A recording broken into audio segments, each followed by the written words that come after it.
Life church में आपका स्वागत है। यहाँ हम एक ऐसे मिशन पर केंद्रित हैं जो हमें हमारे प्रभु यीशु मसीह के सच्चे शिष्य बनने के लिए प्रेरित करता है। हमारे साथ जुड़े और उस अद्भुत यात्रा का हिस्सा बने जिसमें हम यीशु के प्रेम, शिक्षा और अनुग्रह को अपने जीवन में अनुभव करते हैं और दूसरों के साथ साझा करते हैं। धन्यवाद।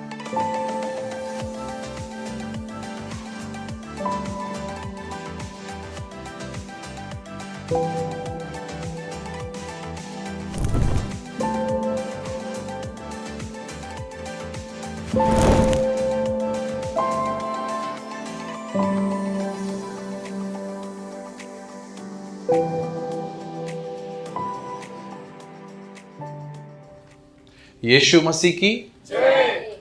खुश हैं सभी? कितने खुश हैं? बहुत ज़्यादा। खुदा आपको और आनंदित बनाए रखे हमेशा। आमीन। मैं बहुत धन्यवाद करता हूं सबसे पहले भाई उमेश के लिए। मैं चाहता हूं तालियां बजाएंगे। वो हमारे भंडारा के चर्च से हैं, तो यहाँ पूना आए हुए थे, तो यहाँ भी मीटिंग अटेंड करने के लिए आए। मुझे बड़ा अच्छा लगा ब्रदर आप आए, थैंक यू। और मेरी ये प्रार्थना है खुदा आपको हमेशा आनंदित रखे। आमीन। रहना चाहते हैं आनंदित हमेशा? कितने लोग चाहते हैं? और ब्रदर हम रहना चाहते हैं पर लोग नहीं रहने देते, ये बताइए क्या करें? बताइए क्या करें ब्रदर? किसी का तो सवाल होगा, ब्रदर रहना तो चाहते हैं खुश, पर कुछ लोग हैं जिंदगी में जो रहने नहीं देते। है किसी का सवाल?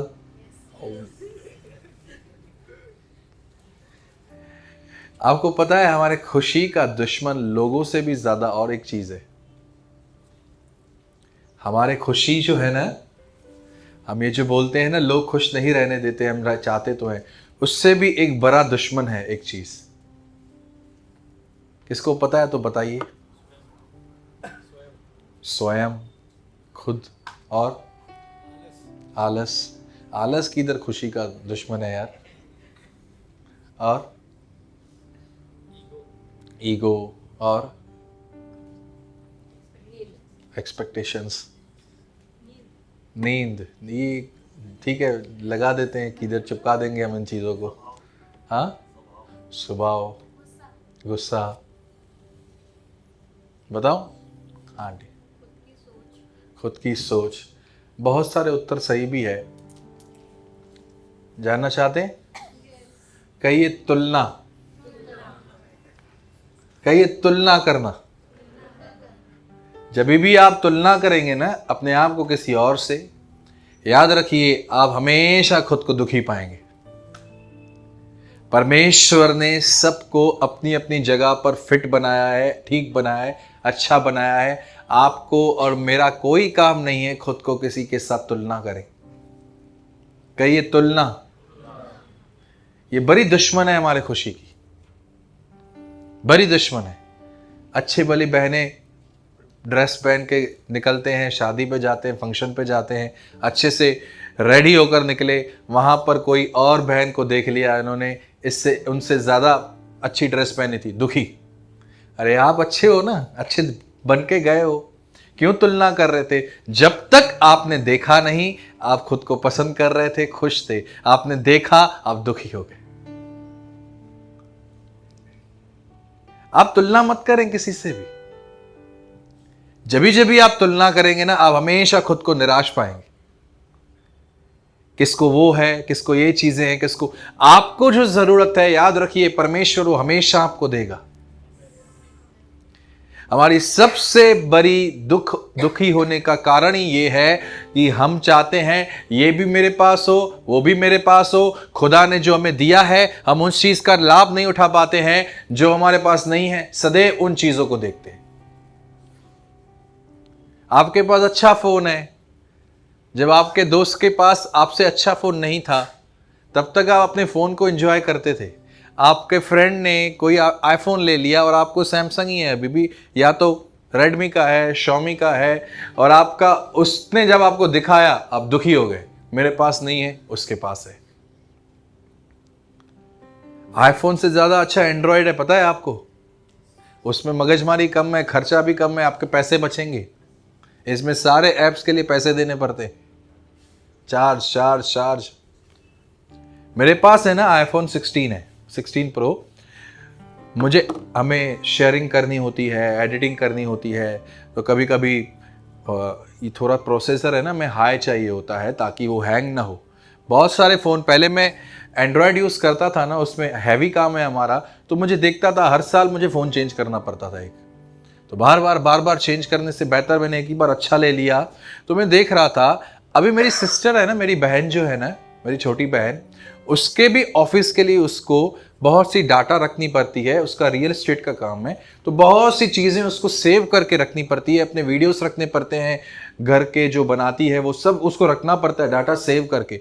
तो उसने क्या किया ना, उसको भी हैवी प्रोसेसर वाला फ़ोन चाहिए था, उसके पास 15 था, मैंने 16 Pro लिया। जब मैं लेके आया तो पूरा दिन वो मुझे देखती थी, चेंज करना, मेरा ले ले, तू मुझे अपना दे दे। पर उसका फोन है ना थोड़ा खराब होने लगा और उसके बीच मैं लेके आया। अब वो कह रही थी यार अभी मेरा फोन खराब हो गया, मुझे दूसरा लेना है। तो मैंने उससे पूछा कौन सा लेगी? 17 Pro। अच्छा बोल के गई है प्रो, लेके आई है प्रो मैक्स। जब घर पर लेकर आई, मैं उसका ऑरेंज कलर फोन देख रहा था, मैं उसको बोल रहा था चेंज करना। अरे जो हमें जरूरत है खुदा हमें देता है, आप किसी और को मत देखो। कहिए मुझे लगता है, ये मत बोलो, मुझे बोलना है ये।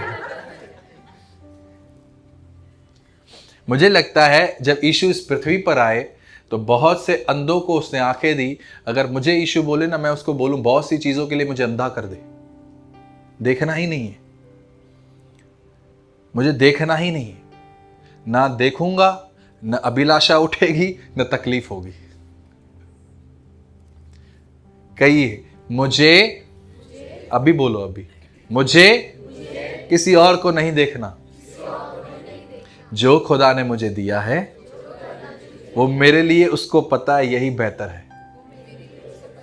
ओ ब्रदर, मैं बहुतों को बोलता हूं ना, कभी कभी तकलीफ में बोलते हैं मुझे तकलीफ है, ये है, हमें थोड़ा सा दुआ करें कि खुदा हमारे इनकम को और बढ़ाए।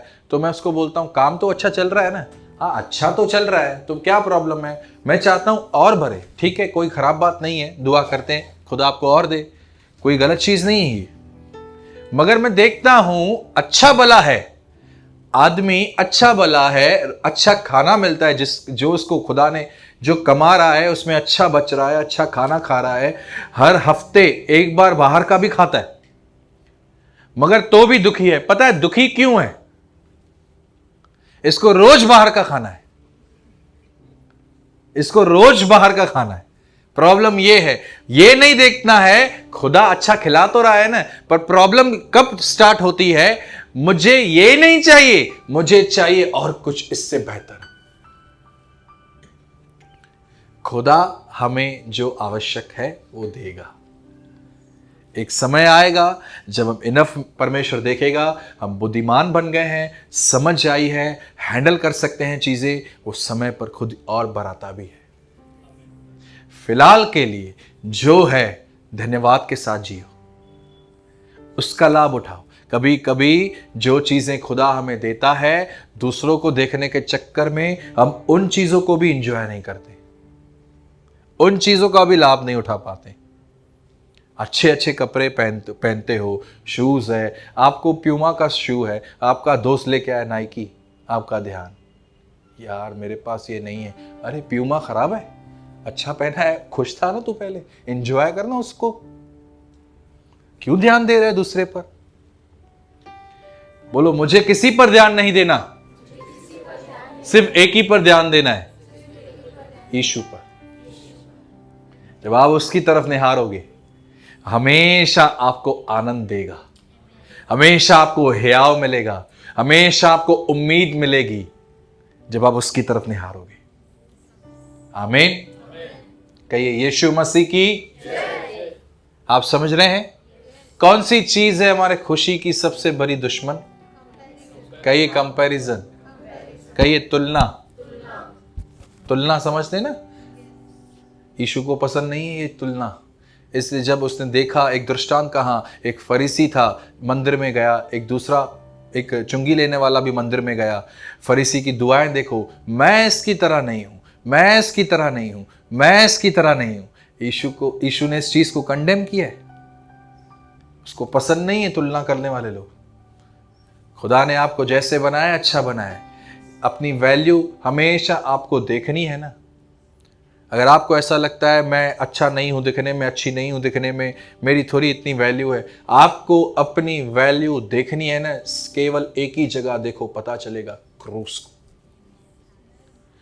उसकी तरफ निहारो, क्रूस पर, और पता चलेगा आपके और मुझे बचाने के लिए उसकी हालत क्या की गई। इतने कीमती हैं हम। कहीं मैं इतना कीमती हूं? आमीन। सो खुश रहे। परमेश्वर से मेरी प्रार्थना है, खाली खुश नहीं, आनंदित रहें आप। और खाली आनंदित भी नहीं, सदैव आनंदित रहे, क्योंकि बाइबल में ये परमेश्वर ने आज्ञा दी है हमें। और इसी की वजह से शैतान हमारे पीछे रहता है। इनको खुश नहीं रहने देना है मुझे, कुछ तो कुछ करना है ताकि इनका आनंद निकालूं उनके अंदर से। बहुत सारे अच्छा कमाने वाले भी दुखी देखोगे, पर कुछ ऐसे लोग भी हैं जो इतना नहीं कमाते हैं तो भी खुश हैं। उन्होंने अपने आप को समझा लिया है, जो है मुझे इसी में खुश रहना है। पहले तो क्या मैं वो देखकर सोचूं नहीं है, जो है उसका भी आनंद नहीं उठाऊं। मेरे पास कुछ होता है, थैंक यू, नहीं होता है, मैं वड़ा पाव में भी खुश हो जाता हूं। हाँ, मैं बहुत संतुष्ट व्यक्ति हूं प्रभु के अनुग्रह से। पैसे होते हैं, कुछ खा लेता हूं, अच्छा नहीं होते, वड़ा पाव में भी मैं एंजॉय करता हूं। हमारे यहाँ पर एक वड़ा पाव वाला है, मुझे बहुत पसंद है उसका वड़ा पाव। जंबो वड़ा पाव है, यहाँ सब जगह है, ये फेमस है बहुत, बिटका हुआ। तैयार है सभी? पूछिए अपने पड़ोसी से, तैयार है? आइए हम खोलेंगे प्रेरितों के काम 10 अध्याय, उसका 1 और 2 वचन।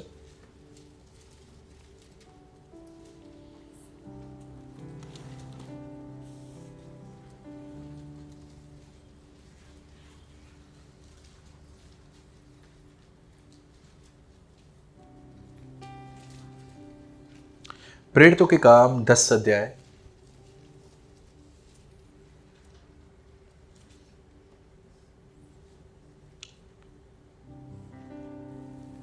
उसका 1 और 2 वचन।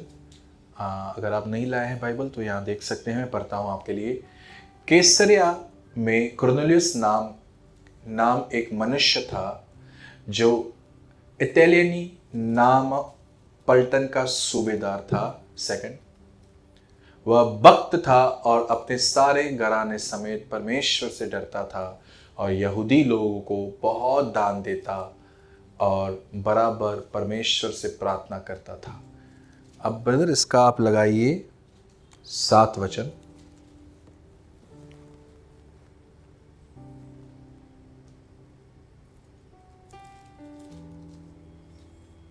जब वह स्वर्गदूत जिसने उससे बात की थी चला गया, तो उसने 2 सेवक और जो उसके पास उपस्थित रहा करते थे उनमें से एक भक्त सिपाही को बुलाया। भाई 1 और 2 वापस लगाना, मैं 3 गिनूंगा, हम सब साथ में पढ़ेंगे। 1 2 3। थोड़ा जोर से।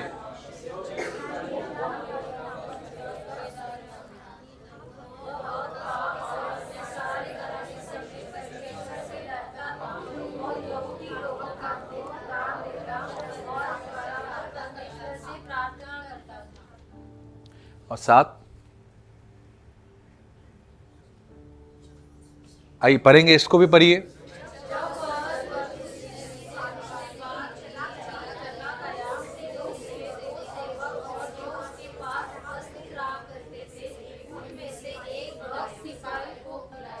वापस 1 लगाना। यहां लिखा है कैसरिया में कुरनेलियुस नाम एक मनुष्य था। एक जगह है, एक शहर है कैसरिया। कहिए कैसरिया। आज हमें अलग अलग शहरों में, हम इंडिया में रहते हैं तो नाम अलग है, वो वहाँ उन दिनों में अलग नाम होते थे, कहिए कैसरिया। कैसरिया में कुरनेलियुस नामक एक मनुष्य था। कौन था? जोर से बोलो, नहीं बोलोगे वापस बुलवाऊंगा। कहिए कुरनेलियुस। एक ये व्यक्ति का नाम है, ये एक व्यक्ति का नाम है। जैसे हमारे नाम है ना दिनेश, मुकेश, दीपक, ऐसे नाम है ना, वो अलग नाम है उनका, वो इटालियन था। कुरनेलियुस नामक एक मनुष्य था जो इटालियन नाम पलटन का सूबेदार था। कहिए पलटन का। आपके पूना में मिलिट्री बेस है ना? मिलिट्री में चलता है सब, पलटन चलती है, ये पलटन वो पलटन, उन सब एक एक पलटन के ऊपर एक एक इंचार्ज होता है। ये उनका हेड था, एक पलटन का सूबेदार था, मतलब हेड था। सारी पलटन को वो आज्ञा देता था, कंट्रोल करता था। अब हुआ क्या? दूसरा वचन, वह भक्त था और अपने सारे घराने समेत परमेश्वर से डरता था। आपको पता है ये व्यक्ति विश्वासी यहूदी नहीं है, ये गैर यहूदी है, मगर उसके बाद भी इसका आचरण देखो, इसका स्वभाव देखो, इसका चाल चलन देखो। लिखा है, बाइबल कहती है वह भक्त था। कहिए भक्त। आवाज आ रहा है मेरा? कहिए वो भक्त था, अपने सारे घराने समेत परमेश्वर से डरता था, यहूदी लोगों को बहुत दान देता था और बराबर परमेश्वर से प्रार्थना करता था। एक गैर यहूदी है जिसको नियम भी नहीं मिले गए थे परमेश्वर के द्वारा, जो चुना हुआ भी नहीं था उन दिनों में, यहूदी लोगों को नियम दिए गए थे। खुदा उनसे बात करता था, इनसे बात नहीं करता था। उसके बाद भी इस व्यक्ति का चाल चलन देखो, लिखा है वो परमेश्वर से डरता था। जब बाइबल कहती है परमेश्वर से डरना, इसका मतलब वो कभी भी खुदा के विरुद्ध कुछ नहीं करता था। कहिए परमेश्वर के विरुद्ध कुछ नहीं करना, उससे डरना है। ये नहीं डरना है, ये ऐसे नहीं, ये वाला डर नहीं है परमेश्वर से डरना। परमेश्वर से डरना अलग होता है। कभी कभी कोई किसी जगह पर हमने ये सुना था, मैंने ये एक क्रिश्चियन व्यक्ति, नामधारी क्रिश्चियन, कहिए नामधारी, ड्रिंक वगैरह करके चर्च के बाहर से जा रहा था और नशे में ऐसे ऐसे कर रहा था। तो एक व्यक्ति ने उसको कहा अंदर चलो। नहीं, मैंने दारू पिया है। अरे ये डर नहीं परमेश्वर को चाहिए। परमेश्वर को वो डर चाहिए, जब तू वहां जा रहा था तुझे उसने कहा मत जा और तू नहीं जा रहा था, नहीं गया तू। परमेश्वर से डरने का मतलब है उसके विरुद्ध कुछ नहीं करना। बाइबल कहती है वो परमेश्वर से डरता था, यहूदी लोगों को दान देता था और परमेश्वर से बराबर प्रार्थना करता था। कहिए दुआ करने वाला व्यक्ति था। यहूदी बहुत बार, हम विश्वासी भी नहीं करते बरोबर दुआ, मगर बाइबल कहती है वो बरोबर दुआ करने वाला व्यक्ति था।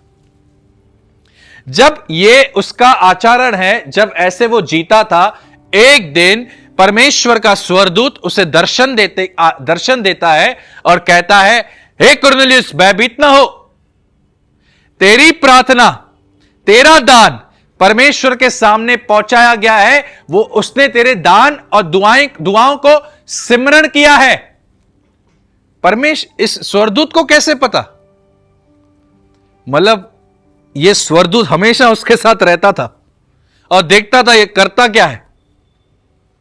आपको पता है ना, एक स्वर्गदूत परमेश्वर का हमारे साथ सदैव रहता है। बाइबल में लिखा है जो भी आप और मैं करते हैं ना, वो देखता है, रिकॉर्ड करता है, वो एक ऊपर जाके बताता है परमेश्वर को, ये ऐसे करता था, आज इसने ये किया है, आज इसने ये किया है।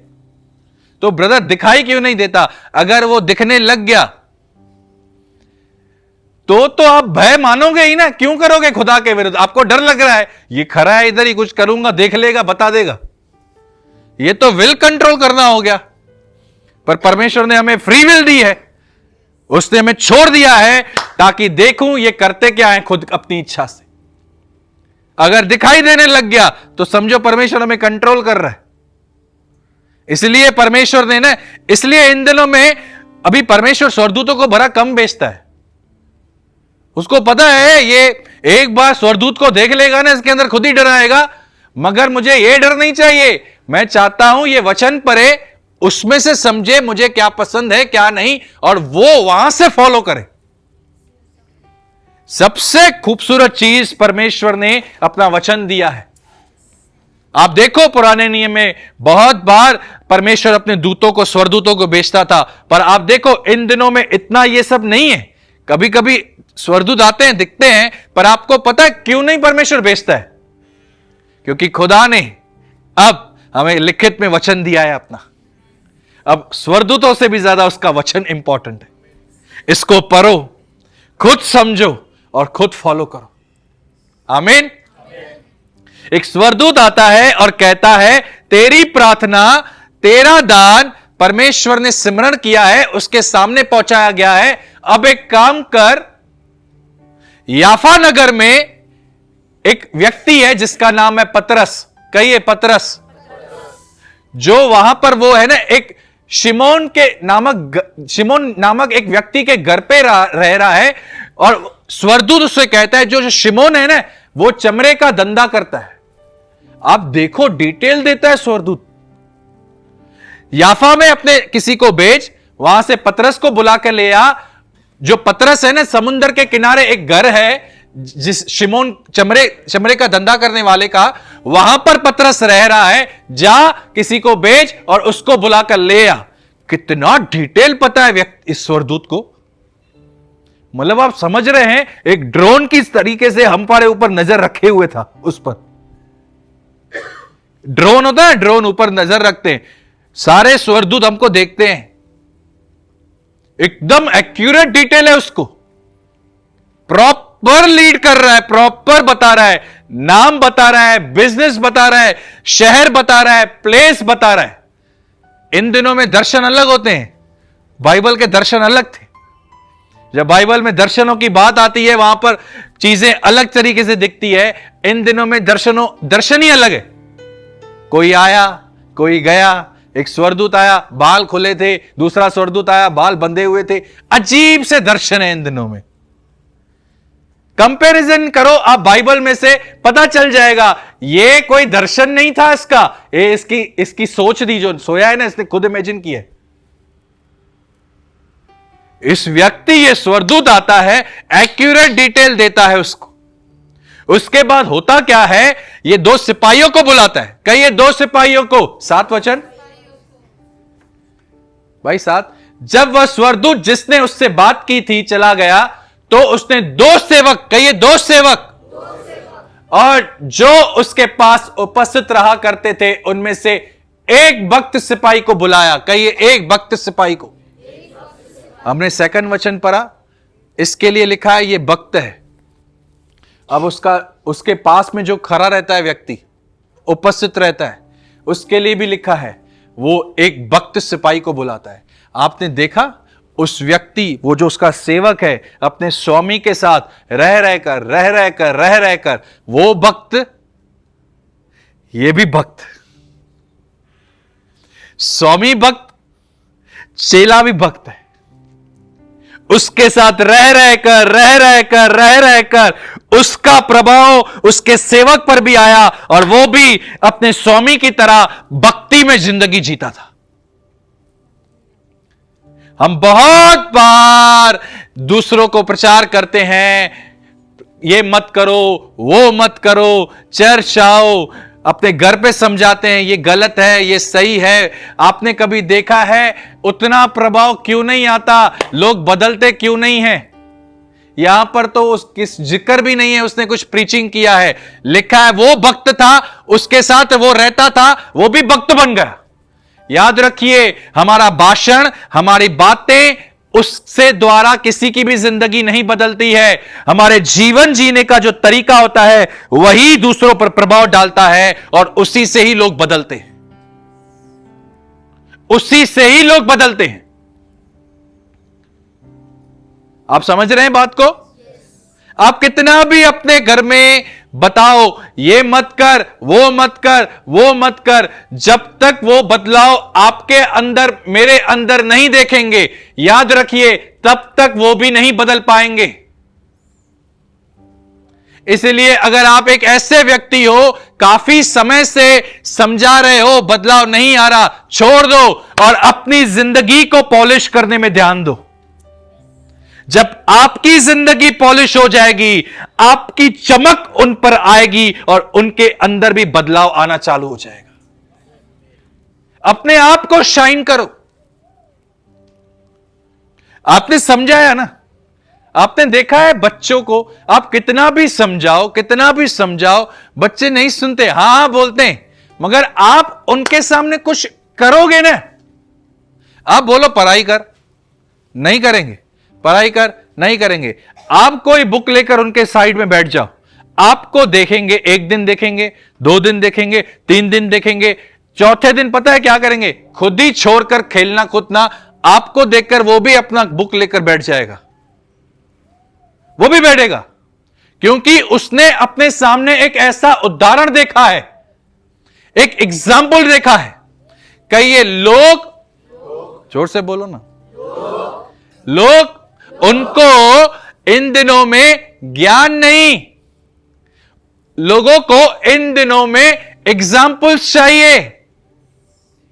कहिए उदाहरण चाहिए। वो चाहते हैं किसी को हम देखें, कोई तो दिखे, आपको देखकर वो भी इंस्पायर्ड होते हैं। आप देखो स्कूल में जब हम पढ़ते थे, हम स्कूल में बैठते थे, दोस्त होते थे आसपास में, सर स्कूल में हम पहुंचे और टीचर ने बोला होमवर्क किस किस ने किया है, हाथ उठाइए। हम एक दूसरे को देखते हैं, देखूं ये उठा रहा है क्या, ये उठा रहा है क्या। जब हम देखते हैं बाजू वाला मेरा दोस्त भी नहीं उठा रहा है, छोड़ मैं भी नहीं उठाऊंगा, दोनों साथ में मार खाएंगे।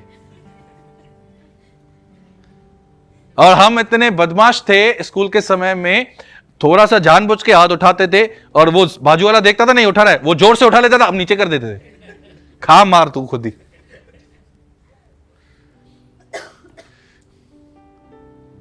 लोगों को है ना इंस्पिरेशन की जरूरत है, एग्जाम्पल्स की जरूरत है। इसलिए पौलुस कहता है मैं जब तुम्हें सुसमाचार बताने आया, केवल शब्दों से नहीं परंतु वो उनके बीच में वैसा जीता भी था, वैसा जीवन भी जीता था। आपको मैं डिस्करेज करने के लिए नहीं बोल रहा हूं कि आप ऐसे मैं जब यहां से प्रीच कर रहा हूं और आपको लगे यार मेरा तो जीवन ठीक नहीं है, मैं तो नहीं चल पाता हूं खुदा के से, मैं तो असफल होता हूं, इसलिए मेरा परिवार आज तक विश्वास में नहीं है। मैं आपको डिस्करेज करने के लिए ये नहीं बोल रहा हूं। हम सबके जीवन में उठाव चढ़ाव आते हैं, पर इंपॉर्टेंट चीज पता है क्या है? हम इतने अवेक हैं, स्लिप हो जाने के बाद फटाफट उठे, चीजों को ठीक करें, खुदा से माफी मांगे और उसे पुकारें, मुझे वापस बदल और बढ़ा आगे। यह डिस्करेज होने की बात नहीं है। याद रखिए भक्ति जो है ना एक दिन में नहीं आती है, यह एक प्रोसेस है। जब तक जिंदा हो आपको यह प्रोसेस फॉलो करना है और मुझे भी। यह एक दिन में नहीं होता। जब तक जिंदा है हर दिन हमको प्रैक्टिस करती रहनी है ऐसे जीने की, परमेश्वर से अनुग्रह मांगकर। कभी कभी हम सुनते हैं ऐसे संदेशों को ना, तो हम देखते हैं मैं नहीं चल पाता हूं, मेरा जीवन ऐसा नहीं है, और हम डिस्करेज होते हैं। याद रखिए परमेश्वर कभी भी हमारे जीवन में जब वो रोशनी देता है, कहिए रोशनी, इसलिए नहीं देता कि तेरे अंदर दाग है और तू खराब है। वो रोशनी हमें इसलिए देता है ताकि हमको वो दाग दिखाए और हम वो दाग उसी के पास ले जाएं, अब मुझे साफ कर। परमेश्वर इंसान नहीं है कि वो आपको और मुझे केवल गलतियां दिखाए। परमेश्वर एक मददगार है, परमेश्वर एक पिता है हमारा, परमेश्वर हमारा दोस्त है, वो हमारा सहायक है। जब वो हमें ज्योति देता है, हमें गलती दिखाता है, इसलिए नहीं दिखाता ताकि हमें कंडेम करे, वो इसलिए दिखाता है ताकि हम माने, उसे कहें और वो हमारी मदद करे, वो मदद करे। परमेश्वर की ज्योति एक मदद है, परमेश्वर की लाइट एक मदद है। कहिए मदद है। आप वो इंसान नहीं है जो खाली दिखाए देख तेरे अंदर ये है और चला जाए डिस्करेज करके। खुदा कभी डिस्करेज नहीं करता। बाइबल कहती है वो एक आशा का परमेश्वर है। वचन में लिखा है इब्रानियों में वो विश्वास का करता है। इसका मतलब क्या? वो फेथ का फाउंडर है। जब वो किसी से बात करता है, आप और मैं उसे देखते हैं, उसे देखते देखते हमारे अंदर फेथ रेस होता है। वो डिस्करेज करने वाला खुदा नहीं है। कोई है यहां, मैं जानता हूं, जिसको खुदा कह रहा है तुझसे गलती हो भी गई, गिरा भी है, तो क्या हुआ? मैं तो तेरी गलतियों से भरा हूं, मेरे पास आज भी तेरे लिए वही योजनाएं हैं, मैं आज भी तुझसे वही प्रेम करता हूं। मैंने अपनी योजनाएं तेरे लिए कभी नहीं बदली, तेरा गिरा हुआपन देखकर। कोई है यहां, मुझे सेंस हो रहा है स्पिरिट में, कोई है यहां जो बड़ा डिस्करेज है अंदर में, जिसको खुदा आज कह रहा है आपको, मेरे बेटे मेरी बेटी, डिस्करेज होने की जरूरत नहीं है। क्या हुआ? गलती हो गई तो मैं तेरी गलतियों से महान हूं,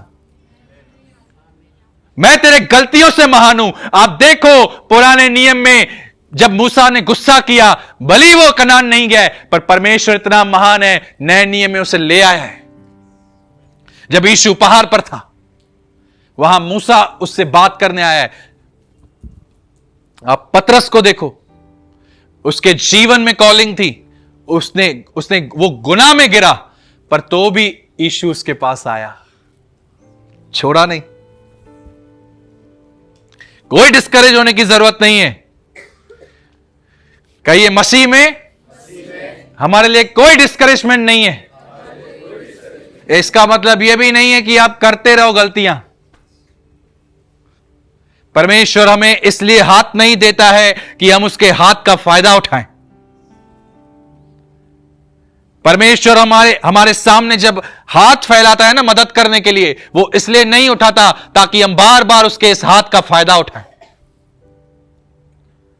हमें अपने आप में सिंसियर होने की जरूरत है और एक समर्पण करने की जरूरत है। हां प्रभु, मुझे माफ कर, मुझे उठा, धन्यवाद तू उठा रहा है, पर मैं आज से समर्पण करूंगा, मुझे बदलाव की जरूरत है, मुझे बदल।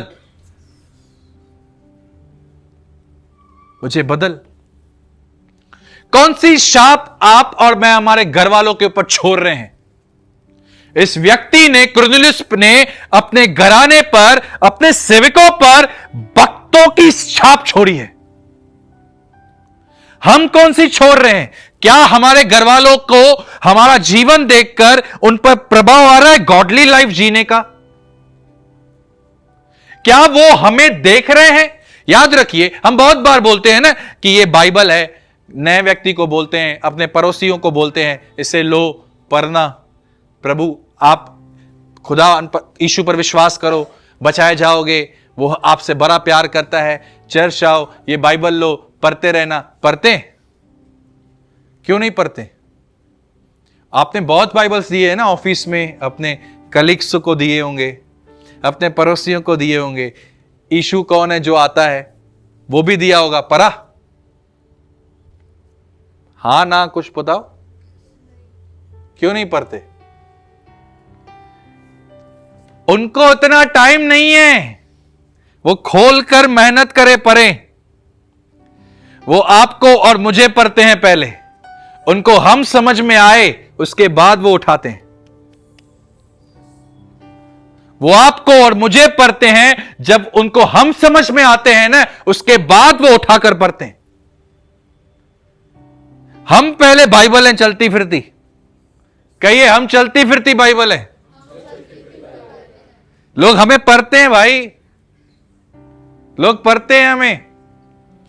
जब हम देखते हैं हमारे साथ कोई रहता है ना, अविश्वासी, हमारा पड़ोसी, हमारा दोस्त, जब हम देखते हैं उनके साथ कभी मिल गए, रास्ते पे चाय पीने रुके, रेस्टोरेंट में रुके, वो हमें ऑब्जर्व करते हैं, ये चाय का ऑर्डर कैसे दे रहा है, ओ भाई 2 ला 2, जल्दी कर, बिस्किट भी लाना। वो जो आपका अविश्वासी दोस्त मिला है ना रास्ते पर, इसके साथ आप गए हो, वो देख रहा है आपको, वो देख रहा है आपको भाई। आपकी बाइबल, अब आप टेबल पर बैठकर उसको बोलोगे ना यीशु तुझसे प्यार करता है, वो आपको वो अचरज, वो दिमाग खराब हो जाएगा। यीशु मुझसे प्यार करता है? यीशु के पास तो ये भी जाता है, पर इसका बात करना तो खतरनाक है। याद रखो, ये छोटी छोटी चीजें वो देखते हैं लोग, हमको बड़े हम कैजुअल लेते हैं चीजों को। वो देखता है यार ये बड़ा प्रभु प्रभु प्रभु प्रभु बोलता है, इसके प्रभु ने इसको बात करने की तमीज नहीं सिखाई है, उधर ही वो खराब। आप कितना भी बताओ उसको, कितना भी बताओ। इसलिए अपने जिंदगी में प्रैक्टिकल छोटी छोटी बातों पर हमें बड़ा ध्यान देने की जरूरत है, बड़ा ध्यान देने की जरूरत है। मुझे बात बताओ, आप ऐसे और मैं ऐसे बात करेंगे, किसी को बताएंगे, प्रभाव आएगा? प्रभाव आएगा उन पर, बताओ। और उधर ही हम उसको बोले यार प्रभु तुझसे बहुत प्यार करता है। कौन सा प्रभु? यीशु मसीह। प्रभु वो बहुत बहुत बोलता है, तू प्रभु ने तेरे को नहीं बदला है। क्या प्रभाव आएगा? मुझे बताओ ना, उस पर क्या प्रभाव आएगा? कौन सी बात को हमारी सीरियस लेगा वो? बताओ, कौन सी बात सीरियस लेगा?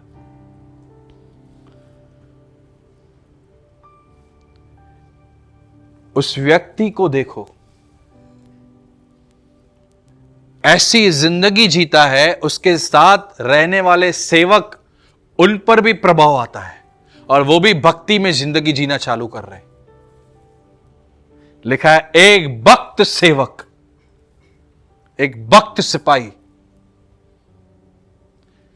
पुराने नियम में एक इंसिडेंट है, जब दानियल की पुस्तक आप पढ़ेंगे ना, शद्रक मेशक अबेदनगो दानियल, ये सब लोग जब गुलामी में नबूकदनेस्सर इनको पकड़कर लेकर गया, जब एक समय आया नबूकदनेस्सर ने मूरत बनाई और कहा जब तुरैयां फूकी जाए, नरसिंगे फूके जाए, इस मूरत के सामने सभी झुकना, सजदा करना। जब तुरैयां बजी, सारंगियां बजी, आवाज आए, सब झुके, पर 3 लोग थे, शद्रक मेशक अबेदनगो, वो स्टैंड खड़े हुए, नहीं झुकेंगे हम।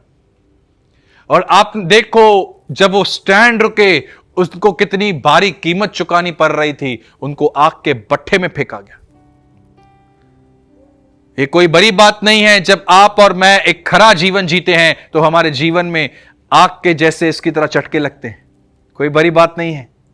जितना खराई से चलोगे उतना आपको आग के चटके लगेंगे।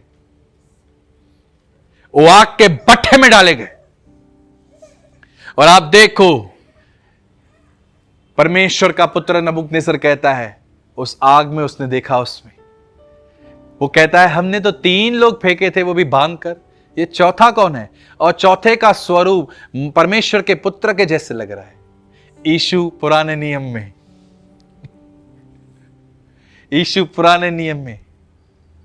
इसलिए वो यहूदियों को कहता है इससे पहले इब्राहिम हो, उसके पहले मैं हूं। पुराने नियम में यीशु, जब वो आग के भट्ठे में डाले गए, खुदा वहां उस आग के भट्ठे में आया और उनको बाहर निकाल कर ले आया, बचाया परमेश्वर ने। आगे चलकर एक दूसरी परीक्षा आई उसके दोस्त पर, दानियल पर। दानियल को अटकाने के लिए कुछ ऐसा प्लान बनाया गया था कि अगले 30 दिन तक इस देश में कोई किसी भी खुदा के सामने नहीं झुकेगा सिवाय राजा के। जब दानियल को पता चला अब ये आज्ञा निकल चुकी है, उसके बाद भी ये व्यक्ति बिना डरे अपने कमरे में जाता है, अपने घर जाता है, कोठरी में, और अपनी रीति अनुसार दुआ कर रहा है। अरे भाई, डर नहीं लग रहा? डर नहीं लग रहा? उसको पकड़ा उन लोगों ने और आग के शेरों के मांग में फेंकने गए। वो बंदा देखो डर ही नहीं रहा, जा रहा है, शेरों से नहीं डर रहा है, डर ही नहीं रहा। वो क्यों स्टैंड रुक पाया? कुछ समय पहले उसने अपने 3 दोस्तों को देखा था, जब वो नहीं झुके खुदा ने उन्हें बचाया। मैं भी नहीं झुकूंगा, अपने परमेश्वर के साथ चलता रहूंगा, उसकी इच्छा में जीऊंगा, वो मुझे भी बचाएगा। उसके दोस्तों का प्रभाव उससे मजबूत बनाया। याद रखो, आपका और मेरा जीवन दूसरों पर प्रभाव डालता है। ये एक बात याद रखिए, हमारे ऊपर बड़ी जिम्मेदारी है। जैसे हम जीते हैं, हम वैसे दूसरों को जीवन जीने का आकार देते हैं। जैसे हम जीते हैं ना, हमारे साथ जो आसपास है ना, वैसा ही आकार, वैसा ही प्रभाव उन पर आता है, और उनका प्रभाव दूसरों पर आता है, उनका दूसरों पर। आपके ऊपर निर्भर है आप किस तरह का समाज बना रहे हैं। यह आपके ऊपर निर्भर है। आप और मैं, हम किस तरह की सोसाइटी बिल्ड कर रहे हैं, यह हमारे ऊपर है। बहुत बार बोलते हैं, भाई तू अच्छा चल, मैं अकेला अच्छा चल के क्या करूंगा, कुछ नहीं होगा इनका, आप चलो तो सही, आप चलो। लोग है ना सीक्रेटली आपको एडमायर करते हैं, भली ईगो की वजह से सामने नहीं बोलते हैं, पर बहुत बार सीक्रेटली एडमायर करते हैं, यार ये अच्छा लड़का है, ये बहन अच्छी है, गॉडली है, किसी भी चीजों में नहीं है।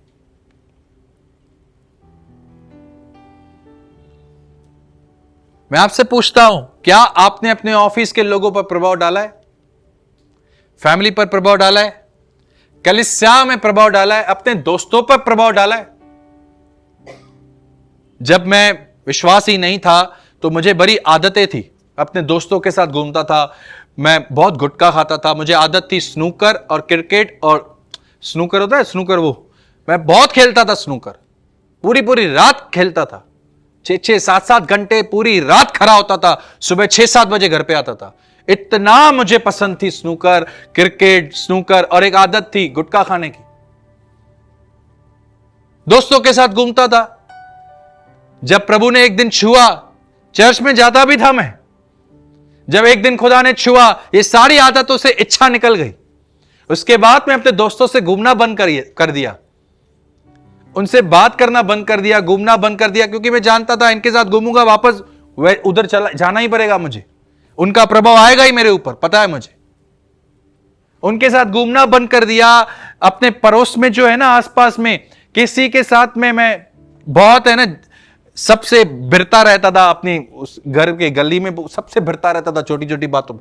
मैं काम चर्च घर, काम चर्च घर, काम चर्च घर, कोई दोस्त नहीं,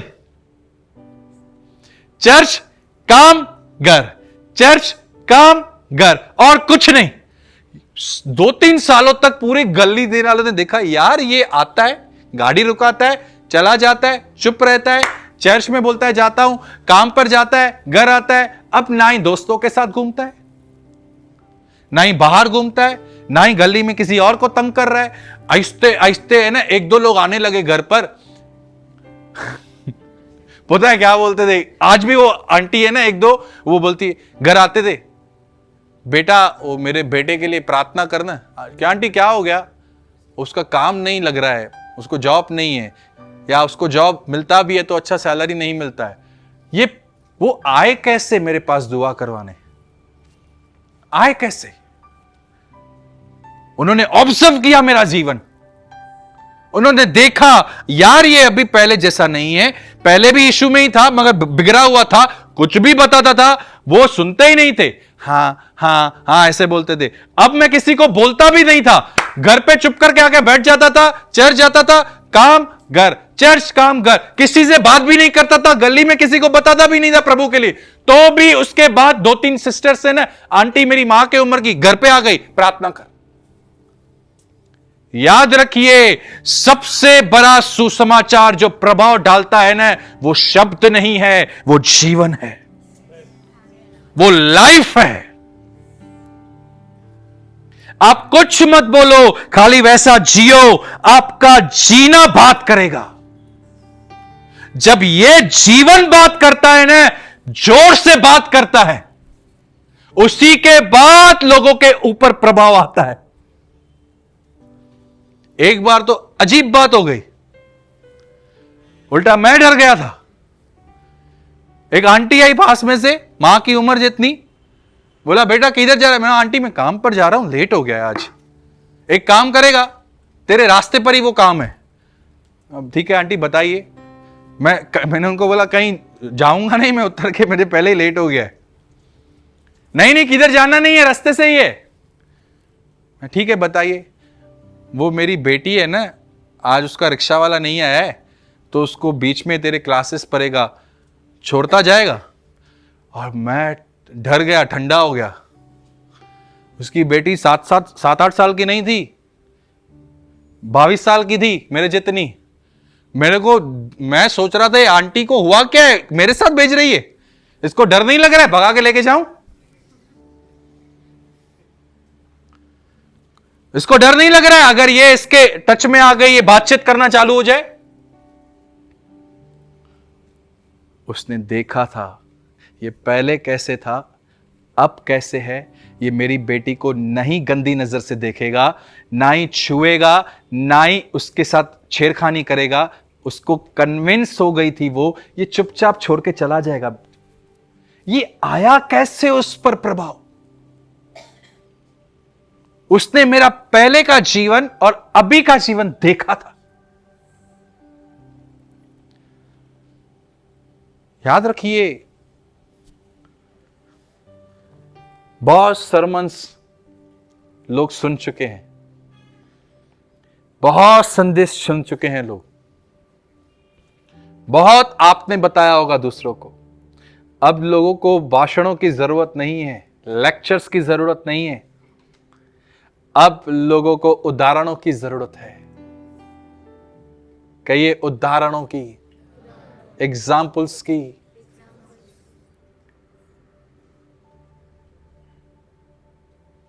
वो देखते हैं, जब हम उनको बताते हैं वो हमारा जीवन भी देखते हैं, क्या ये खुद वैसा जीते हैं?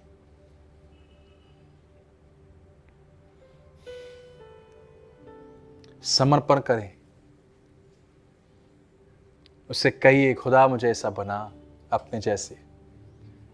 अपना समय बर्बाद करना बंद करें। 3 चीजों में खुद को बिजी कर दे। कहिए 3। अभी भाई लोग कहेंगे 3, अभी सब कहेंगे 3। जोर से बोलो 3 चीजों में अपने समय को इन्वेस्ट करें।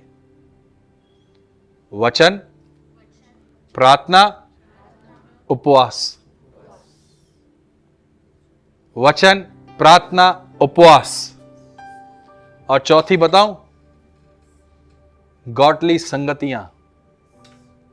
सबकी संगतियां नहीं,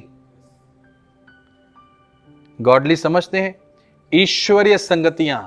वो संगतियां नहीं जो मिलते तो यीशु के नाम से हैं पर बातें और की हो जाती है वहां आके, वो नहीं। वो संगतियां जहां पर यीशु के नाम से मिलते हैं और यीशु की ही बात करते हैं और कुछ नहीं। अगर संगतियां हैं अच्छी, सच में खुदा का फेवर मिला है आपको, क्योंकि बड़ी कम संख्या है लोग गॉडली जीवन जीने की इच्छा रखते हैं। अगर आपको संगतियां दी है ना खुदा ने, ईश्वरीय संगतियां है, कोई ऐसे लोग हैं जो सच में डेस्परेट हैं यीशु के लिए जीने की, यीशु ही चाहिए उनको। आपके जीवन में कुछ ऐसे लोग खुदा ने रखे हैं, आपको जोड़े रखा है ना, आपको सच में परमेश्वर ने फेवर दिया है। क्योंकि आप संख्या देखो, इन दिनों में 220 लाख यहूदियों को, इजरायलियों को निकाल के ले आया था मूसा।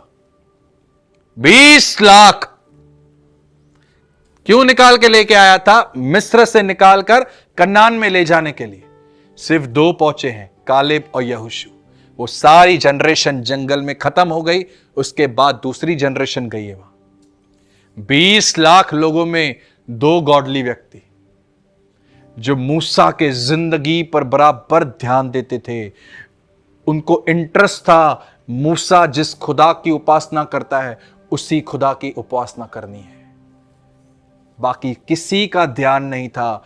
हर पूरी मंडली, सब लोगों का ध्यान खाना पीना, आरामदायक जिंदगी, ये चाहिए वो चाहिए। आप देखो उनके मसले, उनकी किटकिट भी इन्हीं चीजों के लिए थे जंगल में।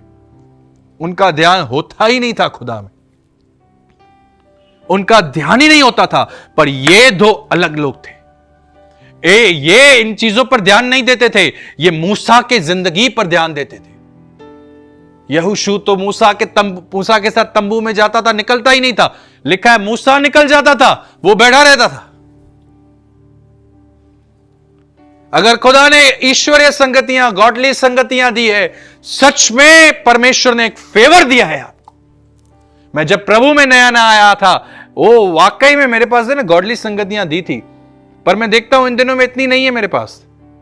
और बड़े उन दिनों में गॉड आज भी है, संख्या कम है। जब मैं नया नया आया था, पता है उस समय इतनी गॉडली संगतियां क्यों होती थी? लोग मिलते थे, हम आपस में केवल और केवल यीशु की बातें ही करते थे। यीशु में भरना लक्ष्य था, यीशु को जानना लक्ष्य था। जब मिलते थे यहां वहां की कोई बात नहीं, यीशु की बात करते थे। पता है क्यों था? लोगों में उन दिनों में, आज से 12-13 साल पहले, 14 साल पहले इतनी इच्छा होती थी खुदा के लिए, अब उतनी क्यों नहीं है? पहले होती थी। मुख्य कारण है ये कहिए फोन।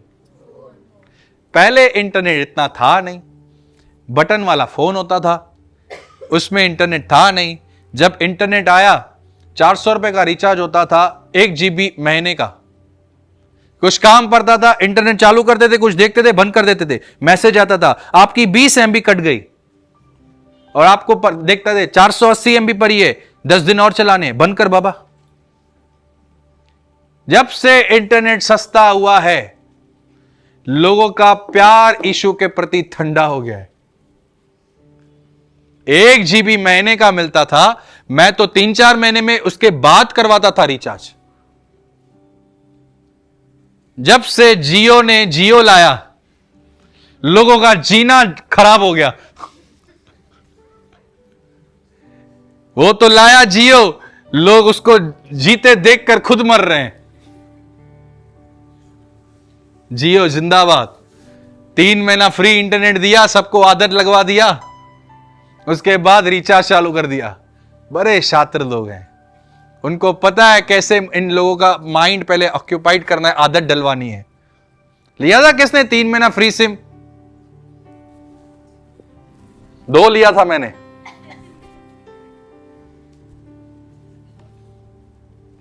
इंटरनेट इतना नहीं था, फोन नहीं था, एंड्रॉइड नहीं होता था। एंड्रॉइड था पर महंगे होते थे, फोन लेता नहीं था कोई भी।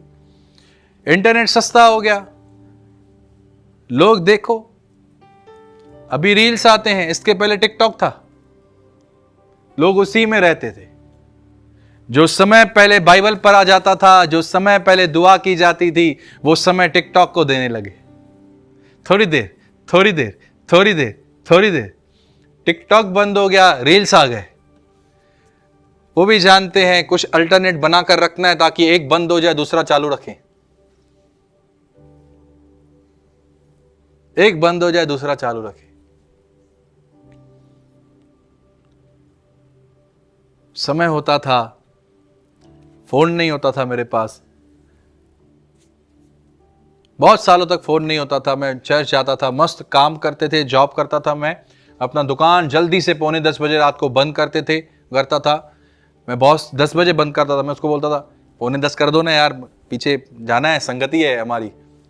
तो अच्छा था वो, ठीक है कर दे, ऐसा बोलता था। सुबह जल्दी आना, आज सुबह जल्दी आऊंगा। फटाफट बंद करके 2-3 किलोमीटर भागकर जाता था। संगति चालू हो जाती थी भाइयों की हमारी। रात को सब भाइयों का, हमारे उल्लासनगर में ना काम देर तक दुकानें चालू रहती है, थोड़ा सिस्टम अलग है हमारे उल्लासनगर का।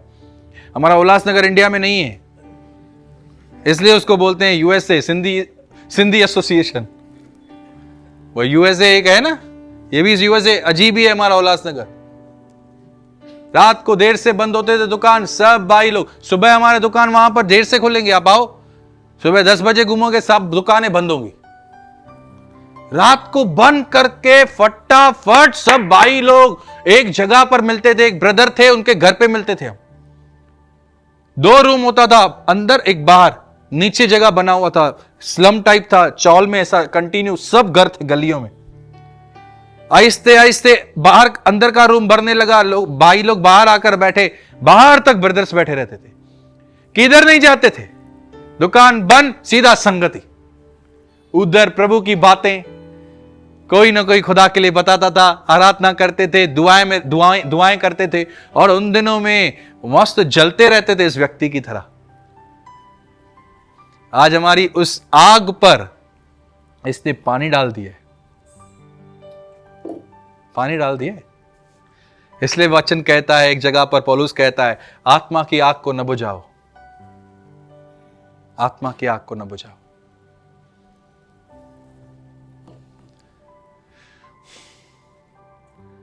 साठ साल के हो जाएंगे ना, अगर आपने लोगों को खाली बताना रखा है, मैं बताऊं बताऊं बताऊं, प्रभु में आएंगे आएंगे आएंगे, अगर आपने उस तरह जीवन नहीं रखा है, मैं आपको सच कहता हूं, माफ कीजिए, डिस्करेज हो जाएंगे आप, वो नहीं बदलेंगे, नहीं आएंगे विश्वास में। बाइबल कहती है, यदि तू विश्वास करता है परंतु कर्म नहीं करता, तेरा विश्वास करना व्यर्थ है। दुष्ट आत्मा भी विश्वास करती है। कर्म का मतलब समझते हैं? अगर तू विश्वास करता है यीशु प्रभु है और उसकी इच्छा में जीता नहीं है, उसकी इच्छा में, ये वो कर्म नहीं है जो अविश्वासी करते हैं, ये अलग चीज है। लाइफ के बारे में बात की जा रही है। अगर यदि तू विश्वास करे तो कौन सी बड़ी बात है। दुष्ट आत्मा भी विश्वास करती है, उनको भी नॉलेज है, लेखक कहता है वो भी थरथराती है, परंतु उनकी विल खुदा की विल से अलग है, वो अपनी चलाते हैं। परंतु बाइबल कहती है विश्वास कर्म बिना मरा हुआ है। इब्राहिम ने विश्वास किया और अपना विश्वास कर्मों में, कार्यों में दिखाया, अपने बेटे को बलिदान करने गया। केवल विश्वास से धर्मी नहीं विश्वास से हम धर्मी ठहरते हैं, पर एक वो जीवन चाहते हैं जिससे खुदा खुश हो। दुष्ट आत्मा देखकर आपसे डरे। आप दो चार शब्द बोलो अपने पड़ोसी को, वो उनका हृदय परिवर्तन हो जाए। अगर आप ऐसा जीवन चाहते हैं, विश्वास नहीं खाली चलेगा, कार्य भी रखना पड़ेंगे। समर्पण जिंदगी जीनी पड़ती है भाई। क्या उस व्यक्ति के लिए दो लगाना, तो भाई लिखा क्या है, आप धीरे से पढ़ो भाई। वह भक्त था और अपने सारे घराने समेत खुद तो खुदा के साथ चलता था, खुद चल चल कर अपने फैमिली को भी सिखा दिया था खुदा के साथ चलना। अपने सारे घराने समेत परमेश्वर से डरता था, यहूदी लोगों को बहुत दान देता था और बरोबर प्रार्थना करता था। एक डिवोटेड लाइफ, समर्पण होकर जीता था बंदा।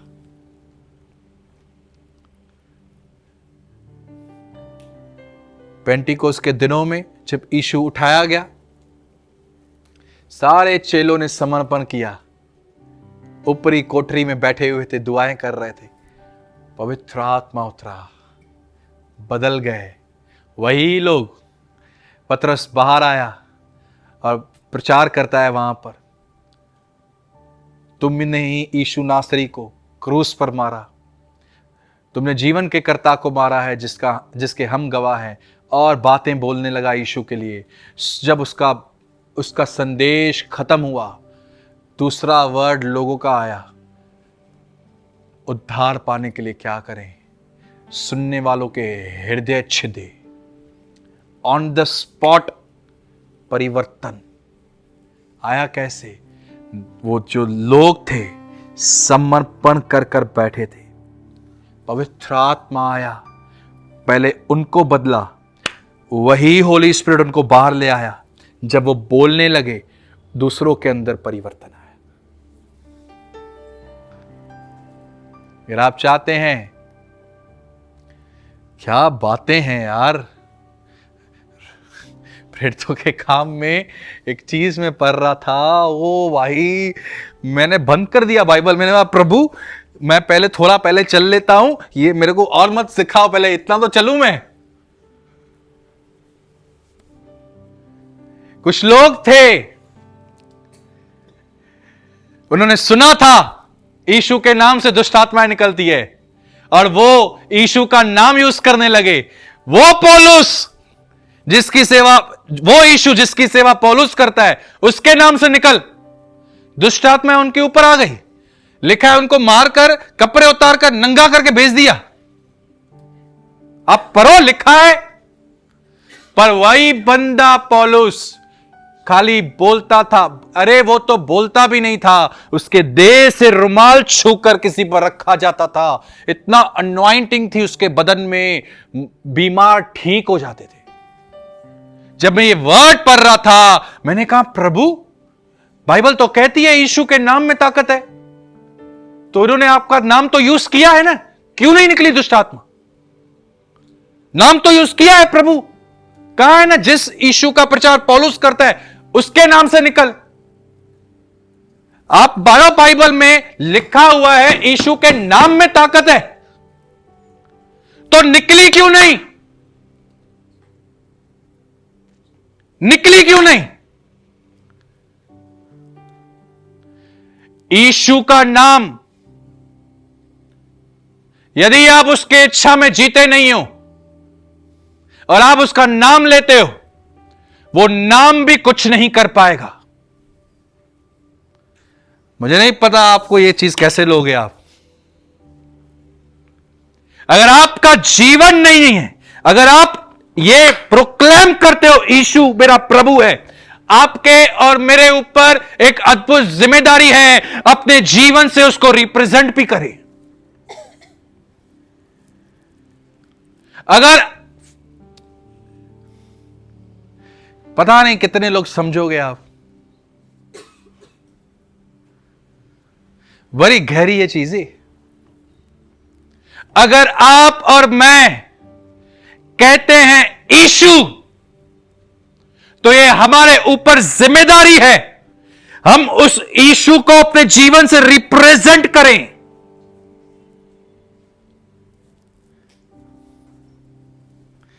तब वो नाम है ना, उस नाम में तब शक्ति भी आती है।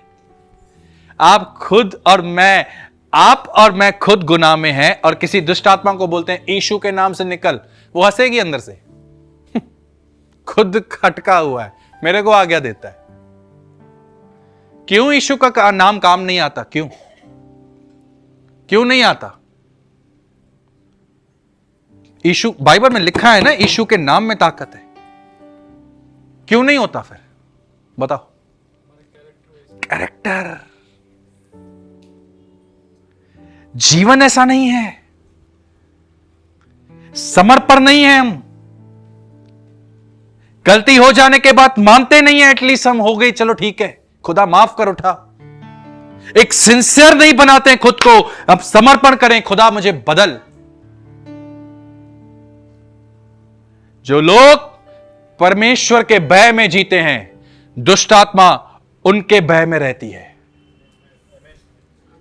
याद रखिए,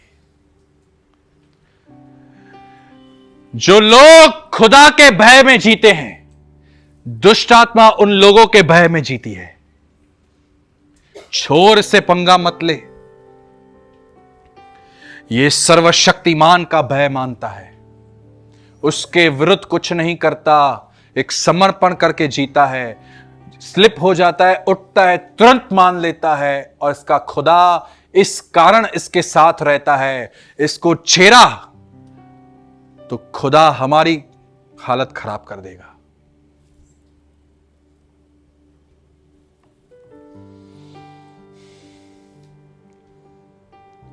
यीशु मसीह की आज मजा आ रहा है बोलने में।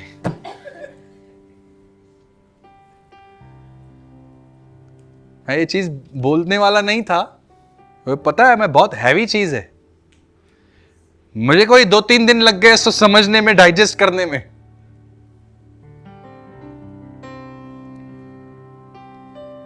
आप जैसे जियोगे, आपके साथ रहने वाले वैसे जिएंगे। आपके और मेरे ऊपर जिम्मेदारी है हम अपने सोसाइटी को क्या आकार दे रहे हैं। ब्रदर, अकेला व्यक्ति क्या कर सकता है?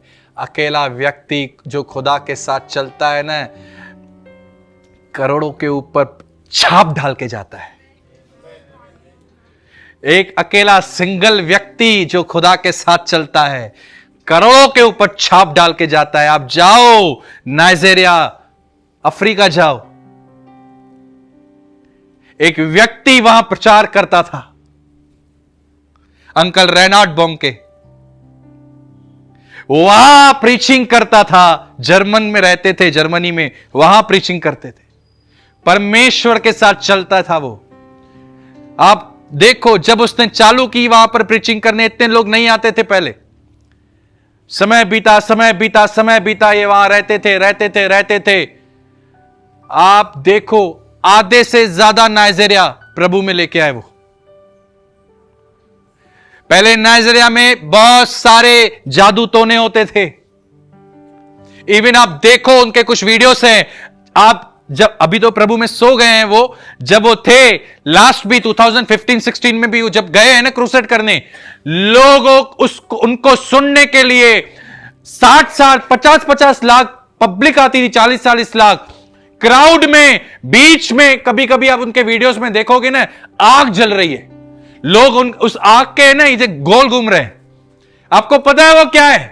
प्रीचिंग सुनते सुनते सुनते लोग जो दुष्ट आत्माओं से बंधे हुए थे, जादू टोना करते थे, वो आजाद हो जाते थे और अपने जादू टोनों का सामान उधर ही जलाते थे। ये इंसिडेंट बाइबल में भी है, बाइबल में भी है।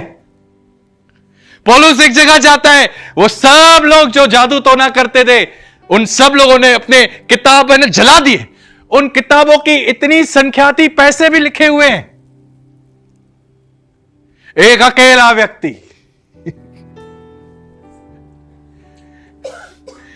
एक अकेला व्यक्ति खुदा के साथ चला। हर दिन उसने समर्पण किया, कोई और इच्छा नहीं, उसके लिए जीना है। और उस व्यक्ति को खुदा ने ऐसे बनाया, ऐसे यूज किया, आधे से ज्यादा नाइजीरिया जो नेशन है वो खुदा में आ गया। एक अकेला पौलुस यात्राएं करता था, उधर इधर उधर, बंदा जिधर जाता था उधर लोगों को कन्वर्ट करता था। जिधर जा रहा है आप पढ़ो। एक जगह पर, एक टापू पर गया है, वहां पर जब उसका जहाज टूट गया, एक माल्टा था, क्या था याद नहीं आ रहा मुझे नाम, हाँ माल्टा ही था। उस टापू पर, उस आइलैंड पे गया है।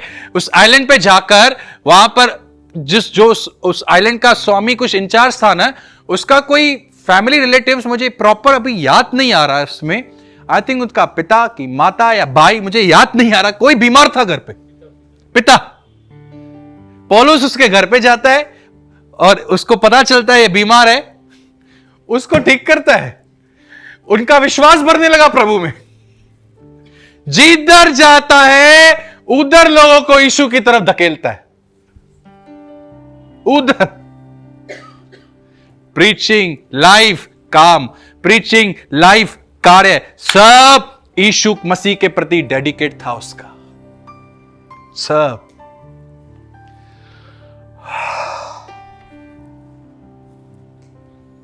यीशु मसीह की समर्पण करें। एक दिन में नहीं बनोगे, प्रोसेस है।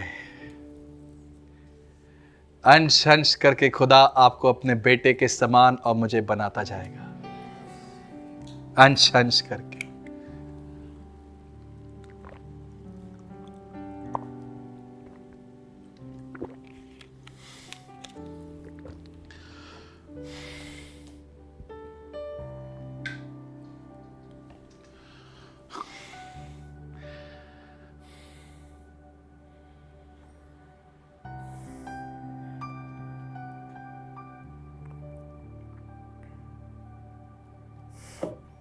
पता नहीं, मुझे लग रहा था मैं किसको प्रचार कर रहा हूं, हो क्या।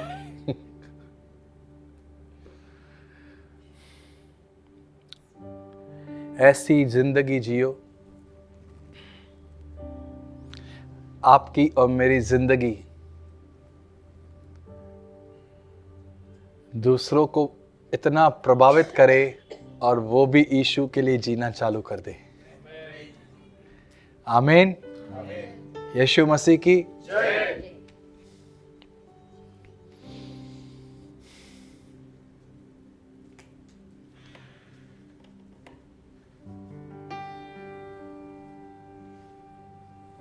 आइए अपनी आंखों को बंद करेंगे।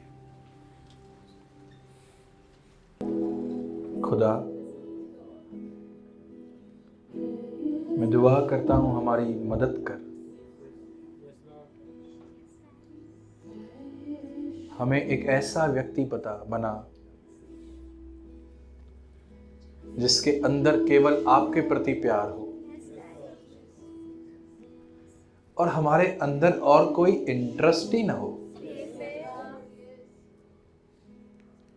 हमें भर पवित्र आत्मा से और हमारे दिल और हमारे विचारों, हमारे बदन से हर किस्म की अभिलाषाओं को निकाल। बड़ा बनना, आदर पाना, इवन सेवा करना भी, ये चीजें पाना, वो चीजें पाना, हर एक चीज का इंटरेस्ट निकाल। और आज हम सबों के अंदर पवित्र आत्मा के द्वारा अपना प्रेम उंडेल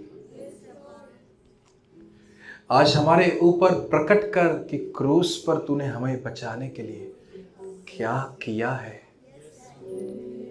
ओ महान पवित्र आत्मा, हम दिमाग में नहीं समझना चाहते, हमारे आत्मा में हमें एहसास कराएं क्रूस पर हमें पाने के लिए क्या कीमत चुकाई गई है। हम केवल अनुभव नहीं करना चाहते, हमारे ऊपर, हमारे दिल में रिवील कर इस चीज को और बदल दे आज से। केवल आज के बाद यीशु मसीह से हम प्यार करें, उसकी बातें मानना हमारा लक्ष्य और मकसद हो,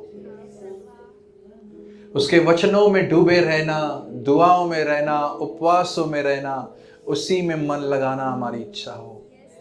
हमें माफ कर, मुझे माफ कर, क्योंकि परमेश्वर इन दिनों में मेरा भी मन थोड़ा इस चीज से दूर हो गया है। हम पर अनुग्रह कर और एक बार फिर से हमारे मन को अपनी तरफ फेर। जैसे आपकी बेटी बहन Catherine, uncle Reynold, uncle Benny Hinn, uncle बिली ग्राम, ये लोग आपसे प्यार करते थे ना, वैसे ही ऐसे तरीके से हमें आपसे प्रेम करने वाला व्यक्ति बना। हमारे लिए जीना मसीह और मरना मसीह हो खाली। हम तुझसे आज और कुछ नहीं मांगते हैं यीशु, हम तुझसे केवल तुझे मांगते हैं। सहायता कर खुदा, क्षमा कर हमारे गुनाहों के लिए, हमें माफ कर उन जगहों पर जहां हमने तुझे सही से रिप्रेजेंट नहीं किया है, हमारे वजह से जो तेरा नाम खराब हुआ है, क्षमा कर। और हमारे अंदर एक ऐसी ज़ील जाल, जिन जिन जगहों पर हमारे गलतियों के कारण हमने तेरा नाम खराब किया है, उन जगहों पर हम आज के बाद ऐसी ज़ील दे, अब हम उन जगहों पर काम करें, समर्पण करें, तुझे पुकारे, हमें उन्हीं जगहों पर बना, ताकि उन जगहों पर ही आपका वापस नाम पवित्र ठहरे। घर, ऑफिस, कलीसियाएं, फ्रेंड सर्किल, हर जगह पर हमारी सहायता कर।